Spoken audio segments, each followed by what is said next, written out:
여러분들은 헬스장에 자주 가시나요?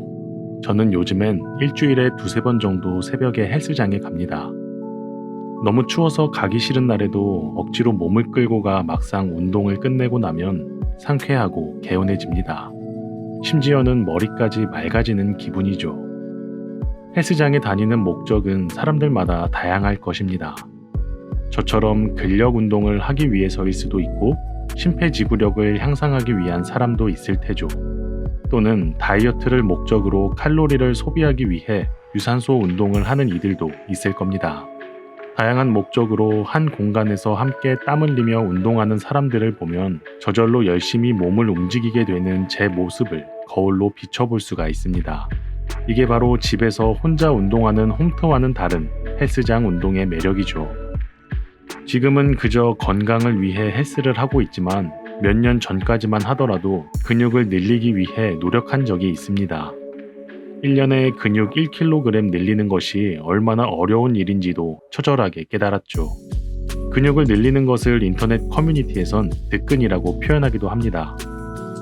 득근을 위해서 저는 나름대로 이론까지 조사하고 헬스장에서 운동하며 배운 걸 실천했죠. 처음엔 이론을 몸에 익히는 게 어려웠지만 지속적으로 신경 쓰고 반복하다 보니 분명 몸에 변화가 있었습니다. 정확하진 않지만 를 재면 확실히 이전에 비해 근육량이 증가했었거든요. 눈으로 보기에도 몸에 근육이 차오르는 게 보이기도 했습니다. 그럼 제가 어떻게 근육량을 끌어올렸는지 저의 득근 메커니즘을 잠시 소개하도록 하겠습니다. 우선 득근을 위해 세 가지 요소가 중요하다는 것을 인지하고 있어야 합니다. 바로 운동, 영양, 휴식이죠. 그럼 운동부터 살펴볼까요? 아시다시피 운동은 웨이트 트레이닝이라고 하는 근력 운동을 수행해야 합니다. 말 그대로 무거운 중량을 활용하여 반복 운동을 수행하는 것입니다. 이 과정에서 근육 속의 근섬유를 인위적으로 손상시키는 것이죠. 이후 근섬유가 회복되는 과정에서 근육이 비대해지는 것입니다. 우리는 이것을 득근이라 부르고 있는 것이고요. 여기서 가장 중요한 핵심은 역치 이상의 무게로 더 이상 들 수 없을 때까지 반복하여야 한다는 것입니다. 역치는 생물학적으로 외부 자극에 대해 어떠한 반응을 일으키는 데 필요한 최소한의 자극의 세기를 말합니다. 근력 운동에 이 역치를 적용해 보면 근세포가 자극에 반응할 만한 무게를 설정하고 점차 적응함에 따라 역치값이 올라가면 그에 맞게 자극도 더 증가시켜야만 합니다. 1년 전에 간신히 10개를 들었던 무게를 지금도 여전히 똑같은 강도로 수행하고 있다면 1년 전에 비해 현재의 근육량 증가는 없다고 봐도 무방할 것입니다. 득근을 위한 두 번째 요소는 영양입니다. 균형 있는 식단으로 손상된 근육에 충분한 영양을 공급해 주어야 회복에 도움이 될 것입니다. 근육에 필요한 가장 중요한 영양소는 역시나 단백질이죠. 단백질은 근육을 합성하는 데 직접적인 역할을 수행합니다. 한국인의 식단은 탄수화물의 비중이 높고 단백질의 비중이 낮기 때문에 근력 운동을 한다면 단백질 섭취에 좀 더 신경을 써야 할 것입니다. 그렇기에 닭가슴살과 소고기, 오리고기 등으로 동물성 단백질을 충분히 공급해 주어야겠죠. 세 번째로는 휴식입니다. 근육 운동과 고른 영양 섭취로 충분한 환경을 만들어 주었다면 휴식을 통해 근육 합성의 시간을 확보해야 합니다. 휴식 없이 지속적으로 운동만 한다면 근육이 회복하고 합성할 수 있는 시간이 부족하기 때문에 효율적인 근육 생성은 어려울 것입니다. 그래서 분할 운동을 통해 오늘 한 부위를 운동했다면 다음 날은 다른 부위를 운동하는 것이죠.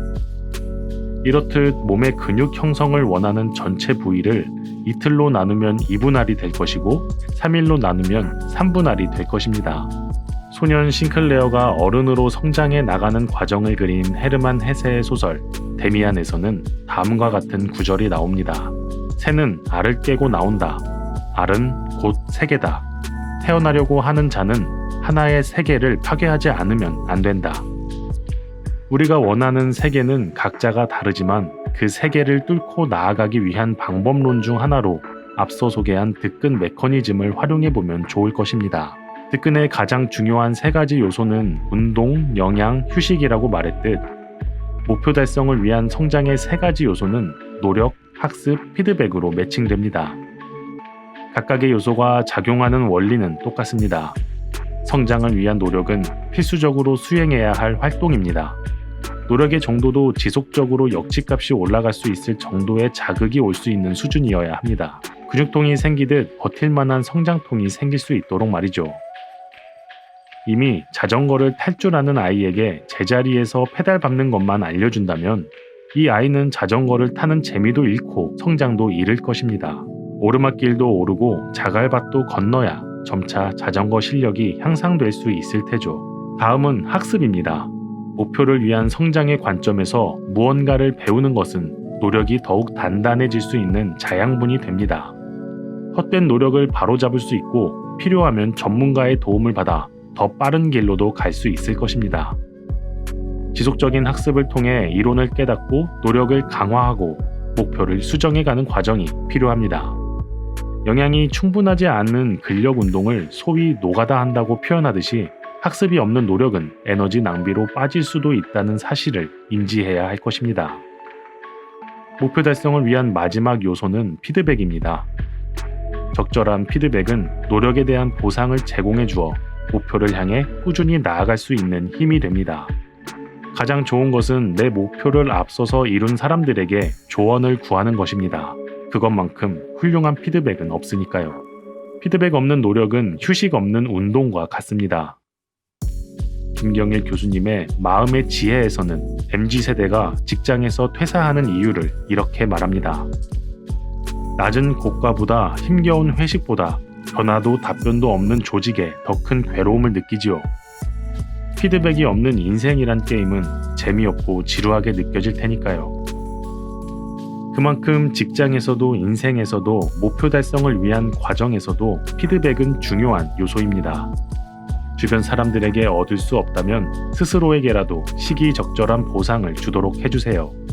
목표는 구체적일수록 좋습니다. 그에 따른 성장 계획을 명확하게 세울 수 있으니까요. 성장 계획이 명확하다면 이를 실천하기 위한 방법론을 다양하게 활용할 수 있습니다. 그 방법론 중 하나로 저는 득근 메커니즘을 제시해 보았습니다. 근육을 얻기 위한 실천 요소로 운동과 영양과 휴식이 어우러져 득근하듯이 목표를 이루기 위한 실천 요소로 노력과 학습과 피드백이 어우러져 성장을 이루는 것이죠. 미국 보디빌더 중 미스터 올림피아 8회 연속 우승이라는 신기록을 세운 로니 콜먼은 이런 말을 남겼습니다. 훈련은 언제나 힘들었지만 그 힘든 순간에 나오는 것은 성장이었다. 목표 달성을 위한 성장은 누구나 힘듭니다. 세계 최강의 사나이라고 불렸던 로니 콜먼에게도 말이죠. 성장을 위한 득근 메커니즘은 조금 더 원활하게 목표를 향해 나아갈 수 있는 성장 메커니즘일 뿐입니다. 이를 실천하고 유지하는 것이 더 힘든 일입니다. 여러분은 목표를 위한 확고한 의지가 있으신가요? 그렇다면 가장 큰 일을 하셨습니다. 그럼 다음 단계로 저와 함께 더 쉬운 걸 해보시죠. 성장 메커니즘을 실천하는 일 말입니다.